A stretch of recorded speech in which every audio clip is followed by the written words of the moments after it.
Bueno, pues otro capítulo más en el que yo considero que traemos a alguien interesante. En esta ocasión, pues vamos a ver que una persona que va a aportar cosas nuevas, ¿no? Cosas diferentes, ¿no? Siempre intentamos que en cada capítulo haya algo guay. Y bueno, tenemos a una autora que ha tocado pues juvenil, ha tocado fantasía, ha tocado un poco la histórica, ha tocado un poco la fantasía, ha tocado muchas cosas. Y al mismo tiempo, además, bueno, pues su obra literaria es bastante grande y su nombre también es conocido. Aquí tenemos tanto a, bueno, África Rú, pero también África Vázquez Beltrán. Entonces, bueno, ahora diferenciaremos entre los dos nombres. ¿Qué tal, África? ¿Cómo estás? Pues encantada de estar aquí, y más después de esta introducción, que no sé si podré contarte algo interesante, pero seguro que hablamos de temas que sí que nos interesan a los dos, lo cual ya es suficiente. Segurísimo, segurísimo que tiene cosas interesantes, porque yo muchas veces hago las entrevistas para aprender. Y yo sinceramente considero que puedo aprender de ti, más que nada porque aquí tengo mi guioncillo con bastantes preguntas. Entonces yo creo Genial. que sí. De todas formas, bueno, tengo dos preguntas del nombre. Primero, ¿te llamo África o te llamo Afri? Es decir, cómo te suelen llamar? Me puedes llamar África, Afri me llama la gente que, pues, los amigos y demás. Si quieres llamarme Afri, te puedes tomar esa confianza, por mi parte no hay problema, lo que más te guste. Perfecto. Y por otra parte, África.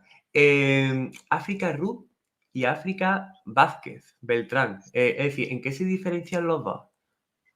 Pues en la práctica nada. Mira, yo te cuento. Yo cuando empecé a publicar mi primer libro fue juvenil, entonces lo publiqué con mi nombre y apellidos, África Vázquez Beltrán. Bueno, ahora Mm, ya pongo África Vázquez porque es muy largo, si no. Y bueno, cuando mi siguiente publicación fue una publicación más adulta, era así de histórica con romance o romance con histórica, y la ujú, editora me propuso cambiar de nombre un poco para separar, ¿no? Para que si una persona de 12, 14 años buscara mi libro, pues no se encontrara con algo que a lo mejor, pues, otro tipo mm, de lectura, ¿no? Digamos. Pero ¿qué pasa? Que al final, como África Ru era el nombre que utilizaba en redes sociales, pues la mm. gente que me leía como África Ru me leía como África Vázquez y viceversa. Al final ya he dejado de usar ese nombre porque pienso que no tiene mucho sentido. Fue una cosa que hice al principio un poco como para separar géneros, porque como has comentado, como he escrito cosas muy Ujú, distintas, pues un poco claro. por orientar a la gente. Pero entonces, claro, yo por lo que he podido ver, porque el libro que me he leído por ahora de toda tu obra ha sido A las puertas de Numancia, Ujú. pero estoy viendo que donde aparecía el nombre de África Ru era sobre todo en estas novelas quizás más históricas, ¿no? Un poquito más contemporáneas, ¿no? Eh, pero solamente ahí. Entonces, entiendo que ya no vas a sacar más novelas históricas, porque, es decir, si sacas más novelas históricas ya tendrán a África Beltrán, a África Vázquez Beltrán, o... Sí, ya será con mi nombre, porque a mí el tema de África Ru me gustaba porque los Ru son, bueno, viene de los Edena Ru, de la crónica del asesino de reyes, que a mí me gusta mucho el concepto de Edena Ru, de artista itinerante en un mundo de fantasía, pero bueno, al final, como ya, pues bueno, y quise hacer esta separación entre libros juveniles y adultos, pero he publicado otro tipo de libros orientados a público más adulto y a un adulto como África Vázquez, pues ya te Ujú, digo que yo creo que ya no voy a usar ese seudónimo. Fue más bien de al principio cuando empecé a publicar, pues un ujú, poco por separar. claro, vale. Y bueno, la cosa es para seguir profundizando ya más allá del nombre. Yo recuerdo una de las primeras, bueno, siempre todos los que estamos en la comunidad, pues siempre a lo mejor nos sonamos, ¿no? A lo mejor veo un tuit, veo algo, a ti ya más o menos el nombre me sonaba, ¿no? Te conocía. Y el caso es que no recuerdo en qué podcast fue, quizás me equivocaré, no sé si estuviste alguna vez en literatura juvenil para escritores, quizás fuera ahí porque lo suelo presenciar. Sí, estuve Eh, ahí. claro, el caso es que ahí fue donde te conocí un poquillo más y me quedé abrumado porque tienes muchísimos títulos, una obra enorme. No sé si tienes en mente el número o más o menos aproximado, los libros A que ver, tienes a día de hoy. tengo 30 libros publicados. Lo que pasa es que, bueno, hay libros más largos, más cortitos, hay Mm, libros que solo están disponibles en plataformas digitales, libros que ya están descatalogados, es decir, no significa que haya 30 libros míos en librerías al mismo tiempo, ujú. pero el número de títulos sí que serían 30. Vale. Y claro, 30 libros. También es muy interesante lo que has comentado de que hay libros más grandes, más cortos, ¿no? Siempre están las polémicas esas de ¿en cuánto tiempo escribes tú una novela? Depende de la Depende. extensión, ¿no? Es que depende de la Claro. extensión. Muchas veces la pregunta esa es muy, muy simplista, ¿no? Por así decirlo. El caso es que, claro, vamos a situar un poquito lo que es el tiempo. ¿Desde cuándo más o menos o cuánto tiempo llevas tú escribiendo ya un poquito más de manera más oficial? Es decir, para empezar a publicar, es decir, desde los primeros libros hasta ahora, ¿cuánto tiempo Pues yo ha diría que desde 2017, que fue cuando publiqué mi segundo libro, porque yo mi primer libro lo publiqué gracias al premio de Jordi Sierra y Fabra, que es un premio ujú, para menores de 18 años. Entonces fue como una publicación, una primera publicación aislada que estuvo muy bien, pero luego yo pasé 9 años sin mm, publicar nada, estudiando, trabajando. Y en 2017 yo tenía un trabajo que bueno, por diferentes razones no me acababa de gustar. Yo estaba trabajando como bibliotecaria, me encantaba la parte de los libros, me encantaba la parte de los lectores, pero la parte de trabajar, yo estaba en una macrobiblioteca, yo era funcionaria, esa parte no me gustaba. Y bueno, llegó un momento en el que se acabó un contrato, podía decidir si seguía con otro o no, y dije, venga, voy a hacer la prueba, voy a dedicarme solo a escribir, que es lo que me gusta. Si funciona, pues seguiré, y si no funciona, pues si veo que no publico libros o que pues esto no fluye, pues ya volveré a hacer otra mm. cosa, no pasa nada. Y bueno, desde 2017 hasta ahora, la verdad es que estoy muy contenta con cómo me han ido las cosas y bueno, yo creo que ya no voy a volver a ser funcionaria. Qué guay. Y mira que todo el mundo quiere ser funcionario porque es la estabilidad, ¿eh? Pero sí, es que al final Sí. es esa vocación, ¿no? Eh, ese espíritu de crear, el que al final activa, ¿no? Y engatusa lo que es el escritor o escritora en este caso. Sí. Me ha llamado la atención lo que has comentado del premio Jordi Serra y Fabra. Em, Ujú. ¿Cómo fue eso? Es decir, ¿ese libro se puede seguir leyendo? ¿Ya está descatalogado? Está Em, descatalogadísimo. Lo que pasa es que sí que está en algunas bibliotecas y bueno, no mm, sé si se puede conseguir de segunda mano.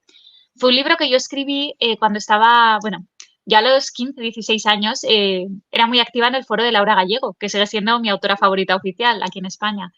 Y en ese foro pues empecé a compartir mis primeras historias con gente que conocí por internet, que ahora son grandes amigos todavía. Y me ujú, enteré de que existía el premio a través de ese foro. Entonces yo me presenté con una novela que tenía escrita y la verdad es que casi me olvidé después porque no concebía la posibilidad de ganar. Y bueno, la verdad es que es muy bonito porque ahora mismo soy jurado de ese premio y justo ayer nos mm. reunimos, el jurado de este año, y dimos el premio Sierra y Fabra bueno, de esta edición, ¿no? Entonces fue como una experiencia muy bonita mi primera publicación porque fue tocar por primera vez el mundo editorial. En mi época, que yo ya tengo unos años, las redes sociales prácticamente no existían, lo de las editoriales era un mundo, no era como ahora que más o menos tienes información sobre las editoriales, sobre las convocatorias de manuscritos. Entonces ese premio para mí me abrió una puerta física y sobre todo me abrió una puerta mental de que existía la posibilidad de publicar libros, de ser escritor profesional, aunque en ese Mm, momento no fuera exactamente el principio, sí que, bueno, dejó ahí una semilla, ¿no? En mi cabeza. ya cuando ves la meta posible, ¿no? Alcanzable, eso ya es un antes y un después. Y realmente es simplemente Ujú. una idea, ¿no? Un reconocimiento propio y bueno, y también externo, ¿no? Pero al final es un salto bastante grande. Una de las preguntas que tenía aquí apuntada es ¿cómo se escribe tanto? Porque a fin de cuentas, claro, son muchas historias, muchas ideas. Yo siempre defino una historia como un conjunto de ideas, ¿no? Ujú. Un conjunto de elementos que tienen que formar un gran elemento con su coherencia, con, bueno, muchísimas cosas. Y claro, a fin de cuentas es, bueno, pues mucha historia con gran diversidad entre ellas. Recuerdo, histórica, romántica, juvenil. Innegablemente hay una gran creatividad y una gran motivación, pero eh, la pregunta yo creo que se lo hacen todos los que están escuchando. ¿Cómo escribe tanto esta tía? Es decir, ¿cómo sería? Pues a ver, hay dos respuestas. Una es muy, para mí es muy orgánica y es que me gusta mucho y puede parecer una tontería dicho así, pero es que yo disfruto muchísimo contando historias. Entonces, continuamente cuando estoy haciendo otras cosas estoy pensando en historias, en proyectos futuros, en el manuscrito que tengo entre manos. Entonces, aunque escribir sea mi trabajo ahora mismo, para mí es un trabajo, pero también es un disfrute tan grande que aunque al final, como todos los trabajos, tenga partes que se hagan más duras o que no me gusten, es algo que haría de todas maneras. Entonces, pues bueno, es algo que no me cuesta en ese sentido. Y a nivel ya más práctico, a ver, ¿cómo se escribe tanto? Al final yo creo que una novela, cuando tú coges un método de trabajo, es muy fácil replicarlo. Las novelas que a mí más me costaban eran las primeras. Ahora ya más o menos yo tengo mi forma de trabajar, me ordeno ciertos, bueno, pues hago mis pasos, mis actividades previas a empezar un manuscrito, luego tengo ya mis rutinas. Entonces, cuando ya Mm. automatizas ese proceso, aunque esto parezca muy poco artístico y muy creativo, al final tú tienes un método que vas aplicando y aunque las historias sean distintas, el método es el mismo y te resulta como mucho más fácil. Claro, vas automatizando y bueno, va saliendo paso uno, paso 2, paso 3 y entonces va creándose ese camino, ¿no? Que tanto se ha ido, que tanto, bueno, se ha ido formando conforme se ha ido labrando con el paso del tiempo. ¿Nos podrías recomendar algún tip para escribir después de tanta experiencia? Buf, es que vuelve un poco a lo mismo, escribir sobre lo que te gusta.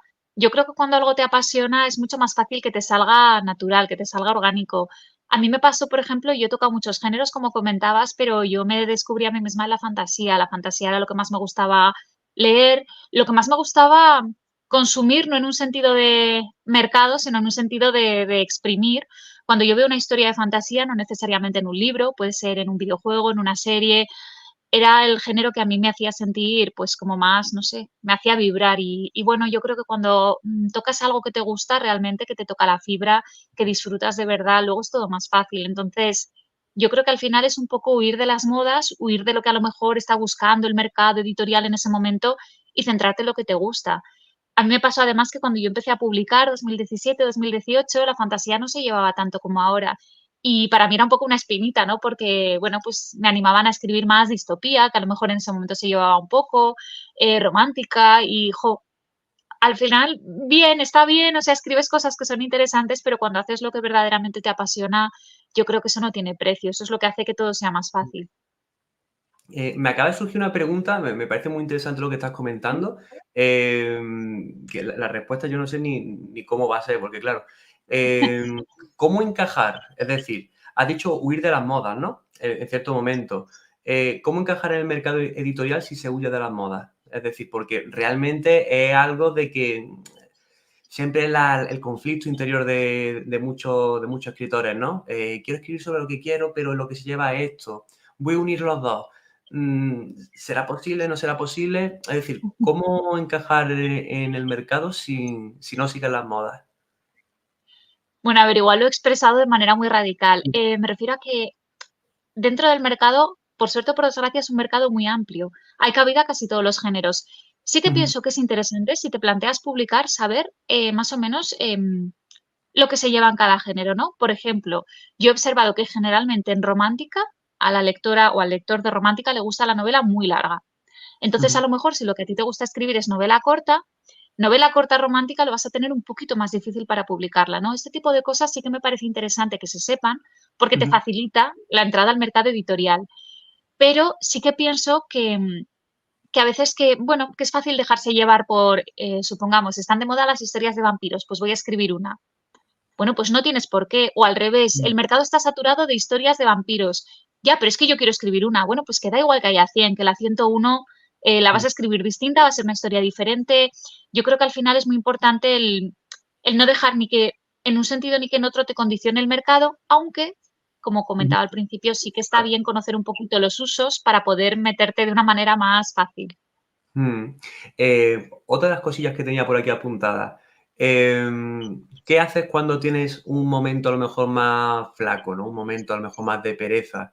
O realmente ya has cogido la carrerilla, la máquina y no has tenido a lo mejor ningún. No digo parón escritor, digo a lo mejor un momento de. Bueno, de típicas semanas perezosas, ¿no? Típicos Sí. días perezosos. ¿Qué haces cuando ocurre eso? Porque tú también trabajas con plazos, o no sé si a la hora de Pues a ver, publicar. intento trabajar sin plazos. Alguna vez he trabajado sabiendo que un editor esperaba un manuscrito, por ejemplo, en segundas y terceras partes sí que ha sido más habitual decir, bueno, si vamos a publicar una trilogía en tanto tiempo, pues tengo que tener más o menos la segunda y la tercera parte en X meses. Pero, a ver, yo sí que tengo momentos en los que me aburro del manuscrito y es una pregunta muy típica la de ¿qué haces para superar ese bloqueo? Pues yo escribo aburrida. Yo escribo aburrida, escribo sin ganas, pero sigo escribiendo, porque además una parte de mí siempre piensa, jo, es que si lo escribo con esta desgana, esta parte no va a quedar tan bien. bueno, ¿qué más da? Se puede volver luego sobre ella. Lo importante es seguir Mm, avanzando. A mí, por lo menos, lo que me sirve cuando tengo un momento así es forzarme a hacerlo, pues igual que antes te contaba, "Buah, es que es algo que me encanta, claro que hay días que no me apetece, pero lo hago aunque no me apetezca y luego más adelante ya aviso esa parte y a lo mejor sí que me encuentro mm, con, jo, este día, el día que escribí el capítulo 7 no, sí que no estaba muy inspirada porque veo aquí cositas, bueno, se pueden tocar después. Pero de esta manera, digamos, sigues avanzando con la historia y no te quedas ahí atascado en ese punto que a lo mejor te da más pereza, porque también hay partes de un manuscrito que te apetece más escribir y partes que te apetecen menos. Este es como estés ese día, ¿no? Y bueno, alguna vez he hecho trampillas y me he autorregalado el adelantarme y escribir una escena que me apetecía más, pero mm, eso es un poco mierda, porque luego llegas a esa parte y ya la has escrito, entonces te claro. fastidias un poco a ti mismo, a tu yo del futuro. Claro, es como, sabes que los sábados es el día de, no sé, de los espaguetis, de la tortilla, del plato que te gusta, pero claro, si te lo pones para el jueves, ya el sábado no es lo mismo. Aún así, el jueves Exacto. pues, ha estado bastante guay. Sí, me ha gustado mucho eso. A fin de cuentas es corregir, en la corrección ya le das esa fuerza, ¿no? Por así decirlo. Entonces, bien. Quería también preguntar, bueno, ya tienes un catálogo, aunque algunos hayan descatalogado, ya tienes un catálogo bastante grande. Antes has dicho que escribir ya sería como tu trabajo, pero ¿es tu único trabajo? Es decir, ¿ya se puede vivir realmente de lo que sería la escritura? Porque tengo entendido que, bueno, a un catálogo más amplio, pues bueno, más va ofreciendo cada libro. Pero es uno de los deseos, ¿no? Es una de las metas que persiguen muchos escritores. ¿Tener un abanico amplio de catálogos ofrece en realidad esto? A ver, yo creo que cuanto más publicas, más posibilidades tienes de dedicarte a la escritura profesionalmente, porque aunque un libro se venda poquito, si tienes muchos libros, al final todos te van dando su rédito económico. Yo, para sorpresa de nadie, no soy una superventas. Yo todavía no tengo un libro que digas, Buah, es que he vendido y me lo han llevado a no sé cuántos países. Yo he ido pues como una hormiguita publicando cosas, pero claro, al final, si vas sumando, es verdad que bueno, te haces tu catálogo. Y luego también cuando yo digo que vivo de la escritura y de lo que tiene relación, vivo también pues de las Mm, charlas, vivo también de dar talleres de animación a la lectura, de hacer ciertas, bueno, ciertos cursos, lo que me va saliendo, ¿no? No sé a mm, quién leí el otro día, puede que fuera Leticia Costas, no estoy segura, pero leí, creo que sí que era Leticia, leí un artículo que me pareció genial, que hablaba ella de la gente que dice, bueno, este vive de la escritura, pero de las charlas, ¿eh? Como si fuera una cosa mm, más mala, ¿no? Y bueno, pues tú, si un médico, creo que ella ponía el ejemplo de que si un médico vive de la medicina, vive de tratar pacientes y de dar conferencias, nadie dice que no vive de la medicina, ¿no? Creo que al final a veces en literatura, bueno, pues yo hablando con otros compañeros que a lo mejor también viven solo de los libros, viven de los libros y a lo mejor de contar cuentos y a lo mejor de, pues mm, eso, de dar charlas como las que puedo dar yo. Sí que pienso que, a ver, cantidad no siempre es calidad, pero sí que es verdad que cuando tienes bastantes libros es más fácil que toques más públicos, que toques, mm, bueno, pues que conforme pase el tiempo, a lo mejor un libro tuyo ya no es novedad, pero hay otro que sí. Sí que creo que te facilita las cosas, es cómodo. mm. Sí, es que eso fue un concepto que se lo escuché a Ana González Duque, el de ir aumentando el catálogo, y se lo escuché hace tiempo y dije, tienes razón, tienes razón. Así que, Me claro, encanta Ana. No asociaba a ella esto en concreto, pero me gustan mucho los consejos que da Ana, me parecen súper valiosos. sí, vaya, yo creo que se lo escuché a ella. Lo que pasa que cuando se lo escuché, pues hace 3 años o 4, es decir, que ha llovido mientras tanto. Así que, bueno, quería preguntarte, para producir, es decir, para producir tanto, también en cierta parte tienen que entrar esas ideas. Por lo cual, ¿cómo entran las ideas en ti? O dicho de otra manera, ¿cómo te inspiras? ¿Te inspiras del día a día? ¿Te inspiras muchas veces a lo mejor viendo otras historias? Pues dices, mira, me ha gustado este elemento, es decir, también lo haces tuyo. ¿Cómo te inspiras, en definitiva? Pues esto último que has dicho me pasa mucho a la hora ya de aplicarlo en el trabajo. Sí que es verdad que hay veces, a lo mejor estoy viendo una serie y aparece un personaje súper secundario que en la serie no tiene más relevancia, pero yo digo, ostras, imagínate empezar una novela con esta misma escena, ¿no? La que yo que sé, sacan a alguien de la cárcel o tienen una Mm, conversación estos personajes o hay una pelea. Sí que es verdad que de otras ficciones siempre se sacan ideas. Pero fíjate, a mí inspirarme, lo que más me ha inspirado siempre es la música. A mí me gusta mucho la música y bueno, varios de mis libros han surgido a partir de que yo estaba escuchando una canción en concreto y he dicho, esto me da las vibes de un libro de este estilo y he empezado a construirlo a través de una canción. Me ha pasado con varios, de hecho. Mm. ¿Y qué es decir, sueles leer lo mismo que sueles escribir? Continuando así con el hilo Sí. ese de la inspiración. ¿Qué sueles leer? ¿Qué géneros? No sé, cuéntanos algo de tus lecturas. A ver, yo diría que la fantasía es lo que más me gusta y es lo que más suelo Mm, leer, lo que más estoy leyendo últimamente, pero estoy abierta a todos los géneros. Hay libros de todos los géneros que me han gustado mucho y claro, a veces también me viene muy bien tener amigos mm. escritores, porque a lo mejor hay libros que no son mi género. Me pasa, por ejemplo, con la romántica contemporánea. Es un género que yo normalmente no entro en una librería y me compro un libro, pero, por ejemplo, tengo una amiga escritora, Ana Draguía, que escribe romántica contemporánea y me La parece una la pasada tuvimos. y todo lo suyo. ¿Eh? La tuvimos aquí. El capítulo no se ha publicado, pero va a haber capítulo de Ana Draguía. Qué maravilla, cerramos el círculo. Pues nos Sí. llevamos muy bien, somos muy amigas y a mí me gusta mucho cómo escribe todos los géneros, porque ella también ha escrito, bueno, ya te contaría fantasía, ha escrito otras cosas, Mm. pero creo que la romántica contemporánea la hace muy bien y no siendo mi género, lo disfruto. Entonces, bueno, siempre intento estar un poquito abierta, pero a mí realmente, si me preguntas qué es lo que te gusta, a mí me encanta la fantasía. Y me gusta mucho la fantasía histórica, si puedo, si puedo elegir. Mm. Qué guay. Me gusta mucho es decir, te comento ya, es decir, a mí me gusta mucho la histórica. Me gusta mucho la histórica porque al fin de cuentas, y voy más para atrás. Los creadores de fantasía, uno de nuestros puntos interesantes a la hora de crear es el world building, la creación de mundos. Entonces yo en cierto momento vi que la histórica en realidad te muestra sus propios mundos, unos mundos en los que quizás no te pierdes tanto porque vienen de los nuestros, es decir, hay una correlación temporal con los nuestros y la cultura más o menos se ve, al menos si estás leyendo una novela histórica bueno, yo qué sé, del pasado dentro del mundo occidental, ¿no? Yo qué sé, de Ujú. la antigua Europa. Ahí es fácil ubicarse.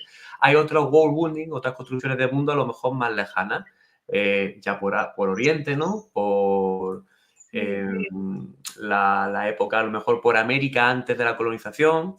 Es decir, siempre me ha gustado, sobre todo para formarme como escritor de fantástica, la histórica, porque a fin de cuentas son otras construcciones del mundo muy sólidas porque es que han existido. Entonces, genial. Pero siempre me ha dado reparo porque vaya a ser que me equivoque en algo. Entonces, yo de vez en cuando también he juntado la histórica con la fantasía para justificar a lo mejor ciertas cosas. Entonces, teniendo en cuenta esto, mm, suele gustar la histórica fantástica porque, claro, teniendo en cuenta lo que es el mercado, están los adultos, donde en sus gustos suele gustar mucho la histórica. Y Sí. están los juveniles, ¿no? Los jóvenes, que les suele gustar más dentro de este ámbito la fantástica. Entonces, la juvenil fantástica, ¿tú dónde la colocarías? Es decir, ¿en qué? Porque creo que no está muy extendida y no sé en qué público está. No sé si es entre adulto y juvenil, pues en el New Adult. No sé, coméntanos un poquito esto, Es la que el salida tema que puede tener. todo el tema de juvenil, adulta, ya una adult, como al final no deja de ser una etiqueta comercial, a mí Mm, me ha pasado muchas veces. Yo, por ejemplo, escribí un libro como juvenil y me lo publicaron como adulto. Y había mm, otros libros, bueno, había hace poco un libro que escribí como adulto y me lo han publicado como juvenil.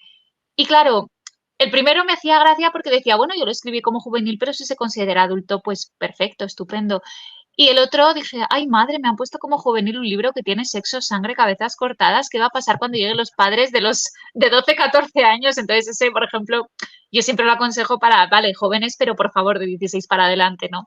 Creo que al mm. final es una etiqueta comercial que la decide muchas veces la editorial por criterios que no tienen tanto que ver con el libro. Entonces, yo no te diría la histórica fantástica está como ya un adult, porque es que depende Mm, tanto de la historia. Sí que me ha parecido muy interesante lo que has comentado de la correlación entre histórica y fantástica, porque estoy totalmente de acuerdo. A mm, mí me preguntan mucho, ¿eres escritora? Jo, ¿estudiarías filología hispánica? ¿No? Y digo siempre, no, yo estudié historia. Y a mí la historia me ha venido genial para escribir claro, porque cuando tú aprendes a construir, o sea, aprendes cómo funciona una civilización, es mucho más fácil construir una civilización.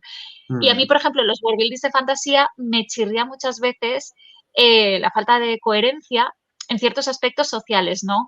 Típicas historias de tres reinos, en unos son guerreros, en otros son pastores y en otros son religiosos. No, hombre, no, que las civilizaciones no son tan herméticas, ¿no? Sí que es verdad que, hombre, si comparas Esparta con Atenas, claro que Esparta era un pueblo más guerrero y Atenas más, no sé, más filósofo, ¿no? Pero al final hay muchos matices. Creo que esa riqueza se ve mucho en la histórica. Mm, sí, a mí me encanta, sobre todo antes hemos comentado de leer otros géneros diferentes al que nosotros solemos leer. Eso enriquece mucho, porque no sé si en el thriller suele haber un tipo de cosillas chulas, pues eso te lo puedes llevar luego a la fantástica. Si en la Sí, histórica hay algo así, luego te la llevas a la fantástica y la romántica, total. en la infantil, ¿no? Todo tiene hasta su herramienta que luego puedes utilizar. No sabía que había estudiado historia. Yo siempre que averiguo esto por parte de una persona le pregunto cuál es su momento histórico favorito. Uf, es muy complicado. Mira, a mí me parece muy apasionante, pero es que es muy específico, ¿vale? Entonces esto no sé, Mejor, no sé si es una mejor, respuesta muy habitual. Me mejor. gusta mucho la caída del Japón feudal, ¿Por qué?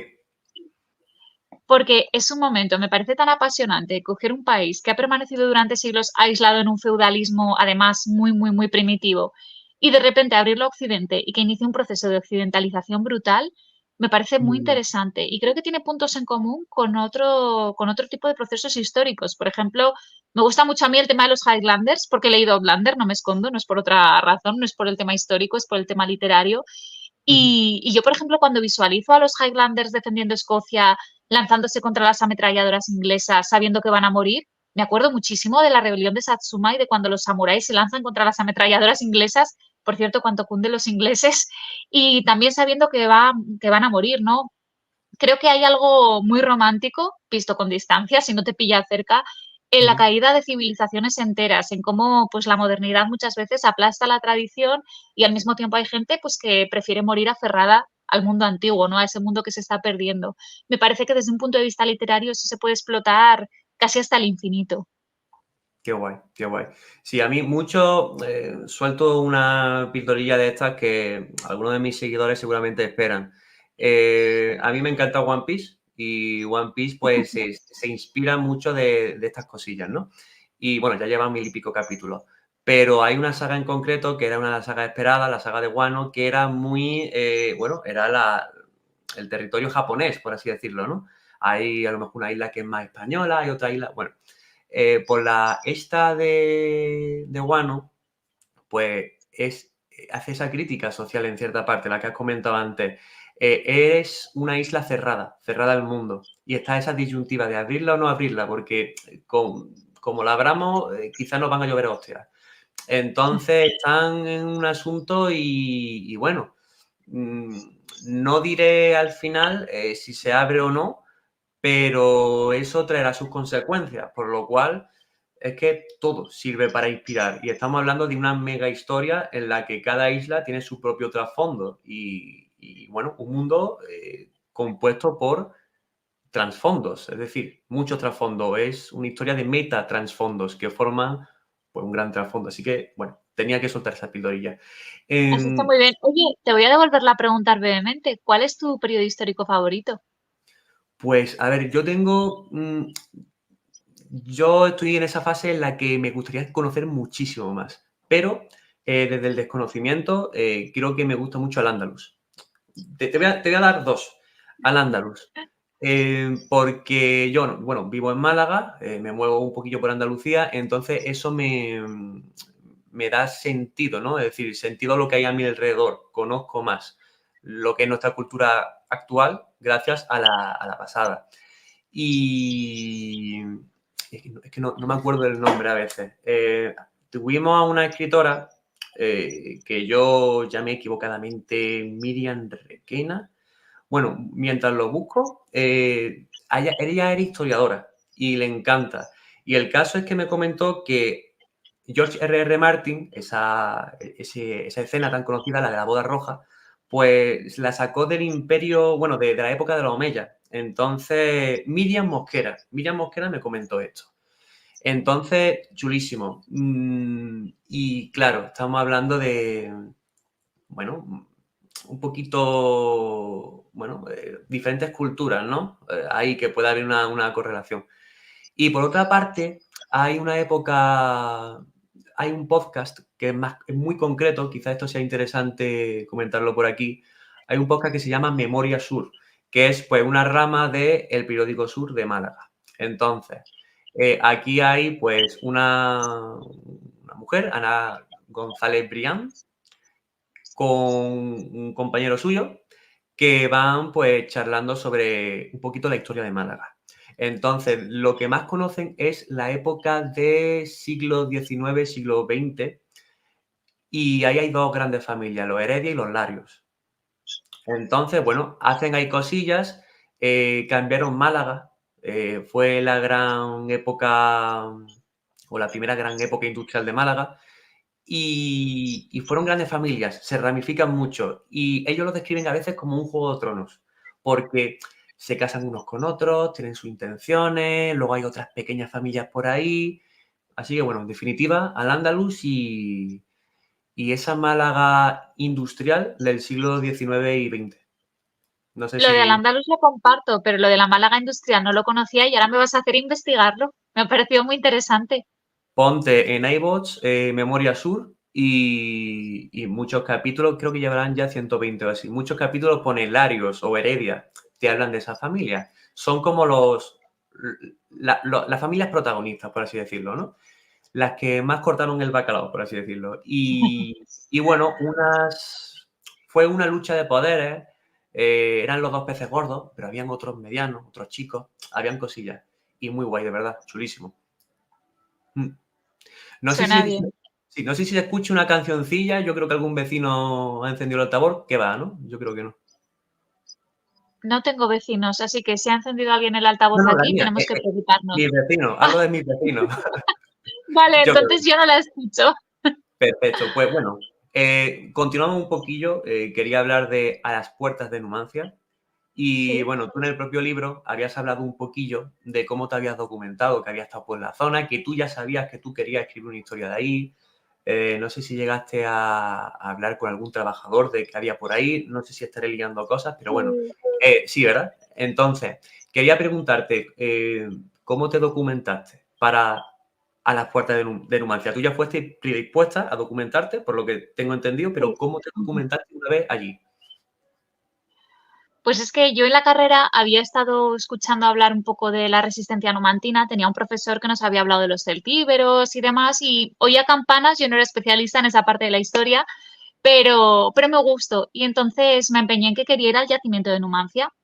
Y una vez que fui además, fue muy gracioso, yo fui con mi novio, ahora es marido, pero entonces era mi novio, y debí entrar con una cara de muchísima ilusión porque la propia chica que hacía la visita se empezó a reír y me dice, creo que nunca había venido nadie tan contento al yacimiento, ¿sabes? Mm, Y yo le dije, es que, jo, que quiero escribir un libro sobre el yacimiento, tal. Entonces me dice, ¡hala, qué bien! Pues nada, al final pasas que te diré una cosa. Y dije, vale, genial.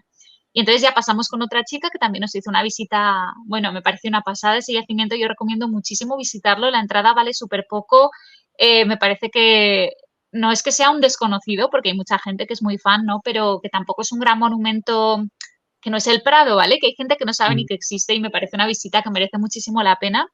Entonces, nada, pues con estas dos chicas una hizo la visita y luego pasé con la otra y como les había comentado lo de que quería escribir un libro, pues me dieron un montón de material que tenían ellas para documentar las visitas. Se lo agradecí muchísimo. Entonces, con ese material y con el recuerdo que me llevaba yo de ver pues la recreación de las casas, del Tíber, así y demás, me fui a mi casa y me puse a escribir la novela. Y me hizo mucha ilusión porque fue la segunda novela que publiqué después del Premio Jordi Sierra y Fabra, con la que volví un poco a qué guay. iniciar este periodo mío de ser escritora. Le tengo mucho cariño porque al final fue una novela en la que yo metí muchas cosas que a mí me gustaban en ese momento, que me siguen gustando, Mm, y fue una novela poco pensada. Yo en ese momento todavía no tenía un método para escribir, de hecho, la escribí una vez, luego la reescribí entera, o sea, le di muchas vueltas y al final quedó como ha quedado, que yo ahora a nadie le diría, oye, este es mi mejor libro, pero sí que es un libro al que le tengo un cariño muy especial. sí, la verdad que se nota ese cariño. De hecho, bueno, incluso se me acaba de ocurrir ahora, otra de las cosas que a mí me interesa en un momento histórico era el tema de los íberos. No tanto celtíberos, tema más íbero, ¿no? Sí, Es que, sobre todo por la costa de Andalucía sí, estaban los fenicios, los griegos y los íberos. Entonces, uno de los motivos por los que me interesó tu libro es porque normalmente no suele haber tantos libros, quizás de los íberos. Al menos sí que hay, pero no son los más abundantes. Entonces, bueno, yo quería preguntarte, ¿por qué crees que no hay tantos libros de íberos o de celtíberos? O creo que no son los más abundantes. No sé tú qué opinarás al respecto, pero ¿por qué? Entiendo que quizá porque no hay tanta documentación, podría ser, pero coméntanos un poquillo qué opinas al respecto. Pues me parece muy curioso porque, por ejemplo, a mí me gusta mucho la mitología vikinga, pero creo que la Ujú. misma épica que tiene una historia de vikingos la puede tener una historia de íberos o de celtíberos. Creo que a veces, pues bueno, como todo, nos vamos mucho a lo externo y nos olvidamos de lo que tenemos aquí al ladito. Pasa también, es un suponer, a mí me gusta muchísimo la leyenda artúrica, me encanta leer sobre la leyenda artúrica, pero tenemos leyendas aquí en la península ibérica que tampoco se quedan atrás. Creo que al final tenemos un poco interiorizados estos mitos más anglosajones y bueno, lo que te comento, que no nos fijamos en toda la riqueza que tenemos alrededor. Anda que no se podría hacer fantasía andalusí o fantasía íbera o una recreación histórica de la época de los celtíberos. Es una mina de oro en la península ibérica. Entonces, bueno, pues creo que se trata de que vayamos tomando conciencia y, bueno, atreviéndonos también a hacer algo que en teoría es menos comercial, pero que puede quedar muy chulo. Bastante, porque la verdad es que hay, España, lo que tú has dicho, es oro, porque ha tenido una mezcla de cultura, una convivencia de cultura, unos giros, puente de mil y una cosas, entrada y salida de mil y una cosas. La verdad que con sus montañas, donde se puede esconder cualquier cosilla, no son las mismas las del sur que las del norte. Y bueno, entonces ahí se forman historias como la que ocurrió a las puertas de Numancia. Eh, Me gustaría que me comentara a lo mejor alguna curiosidad del libro, alguna anécdota, no sé, algo que recuerda, no sé, alguna pildorilla a lo mejor para que alguien diga, uff, pues, no sé, me apetece leerlo. Pues yo quería hacer una historia de amor, obviamente A las puertas de Numancia es un libro histórico, pero también es romántico. Yo Ujú, quería hacer una historia de amor y bueno, estaba un poco cansada un poco del arquetipo del bárbaro que secuestra a la chica y es un bruto, pero al final tiene buen corazón y ella le hace cambiar, un poco bella y bestia. Y ujú, dije, a ver si consigo hacer un bárbaro que secuestre a la chica, pero que sea un trozo de pan, que sea muy buena gente. ¿Cómo conjugas las dos cosas, no? Y creo que al final lo conseguí. Y bueno, Leucón sigue siendo uno de mis personajes de los míos favoritos. Y creo que también es uno de los personajes que más ha gustado. A las puertas de Numancia no es mi libro más leído, pero creo que ujú, a la gente que lo lee le suelen gustar mucho los ujú. protagonistas. Yéndonos ya para el resto de libros tuyos, ¿cuáles crees que son una buena puerta de entrada para conocer a África Vázquez Beltrán? A ver, depende muchísimo del tipo de libro que le guste a cada uno, claro. No es lo mismo, a mí a veces si me lo pregunta un adolescente de 13 años que solo lee contemporánea, le digo, pues léete, yo qué sé, El León de las Nieves, léete El Club de los Miércoles. Si me lo pregunta, pues, una de las vecinas de mi pueblo, una señora, pues le voy a decir que se lea El Silencio de Berlín. Pero yo creo que si me quieres conocer realmente cómo escribo yo cuando escribo lo que más me gusta, yo recomiendo la trilogía El Clan sin nombre que se ha Ujú, reeditado ahora con Dolmen hace poquito.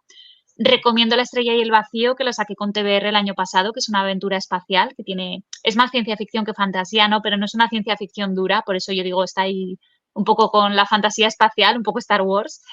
Y recomiendo La rebelión Goblin. Lo que pasa es que La rebelión Goblin es un libro un poco sangriento, entonces siempre pongo este pero. Si eres muy sensible, igual se te hace un poco bola. Pero es una historia en la que yo metí pues fantasía, pero también metí mucha parte histórica de la que comentábamos, de episodios históricos que a mí me gustaban, pues lo reconvertí en un escenario fantástico, pero con base real. qué guay. Sí, me gusta mucho la respuesta porque, claro, yo la pregunta la he hecho muy ambigua, pero claro, la respuesta es depende de tus gustos. Entonces, Claro. claro, ¿cuál es la mejor manera? Depende de tu gusto y depende del lector. Ya para ir cerrando, me gustaría que me comentaras, no sé, ¿a quién recomendarías tú para Little Lupa? Es decir, ¿quién se te ocurre tú que podría ofrecer y aportar cosas interesantes a este proyecto, a la Lupa Literaria? Jo, y hay una persona a la que me encanta escuchar hablar, que es Patricia García Rojo. No sé si la has tenido ya de Mm, invitada, pero si no la has No, no. tenido, La he leído, pero no la he tenido. De hecho, pues a malagueña, mí bueno, está en Málaga. es que Mm, cuando me has comentado lo de malagueña, digo, jo, pues creo que sería súper, no sé, creo que sería súper enriquecedor, porque A mí me gustan muchos autores nacionales, leo mucho autor nacional y creo que aquí hay mucho, pues muchas joyitas, Mm, pero siempre digo, y esto lo digo en privado, pero lo digo en público también, que lo que escribe Patri y cómo lo escribe ella, solo lo puede hacer ella. Tiene un estilo tan único que es una persona a la que, al margen de que yo la pueda querer mucho a nivel personal, a nivel profesional, nunca me canso de escucharla, de leerla y de aprender de ella. Entonces, yo ahí te lo dejo por si le apeteciera y te apeteciera. sí, a mí, sinceramente, me encantaría. Es una de las cosas que tengo pendiente. Lo que pasa es que aún no se lo he propuesto, pero ya tengo más ganas aún de proponérselo. De hecho, lo que me he leído de ella ha sido simplemente la saga de los Alfas, que por ahora es una trilogía que está ubicada además en Málaga Sí, y muy chulo, muy chulo. Así a que mí me bueno, encantó la leíste también, y te recomiendo. Yo leí Los Alfas y me encantó, pero te recomiendo muchísimo el premio Gran Angular del año pasado, el del verano en que sí, llegaron los lobos. Es una preciosidad. sí, le eché el ojo, pero al final con tanto libro que sale se solapó, Ya, pero lo rescato, es lo imposible rescato. leerlos todos. Sí, lo rescato porque tenía interés en saber cómo conocerla de otra manera, ¿no? Ujú. Y claro, un premio, pues también un incentivo. Vale, pues bueno, ya Total. te doy el último turno para que, bueno, pues para que te puedas despedir, para que puedas comentar lo que tú quieras si se te ha pasado cualquier cosilla. Ya es el cierre. Te lo lanzo a ti, te doy esa responsabilidad. Pues bueno, solo te quería decir, Carlos, que muchas gracias por este ratito literario, por esta conversación. La he disfrutado mucho, como si hubiéramos estado tomándonos un café, así que nada, si alguien más se lo ha pasado bien junto a nosotros al escucharla, pues me daré por satisfecha. Un abrazo enorme y gracias. Muchísimas gracias a ti. Me ha gustado mucho la entrevista porque ha sido muy dinámica. Ha habido mucha información concentrada y a mí eso me encanta. Así que nada, Bien. muchísimas gracias a ti por tu presencia, por tu conocimiento. Gracias a todos los espectadores que estén cuando se suba este programa. Y bueno, recordar que hay muchos capítulos más en Little Lupa y que seguirán, bueno, seguimos creciendo y seguimos trayendo invitados e invitadas tan guays y tan chulas como África Vázquez Beltrán. Así que nos despedimos Gracias. y hasta luego. Adiós. Adiós.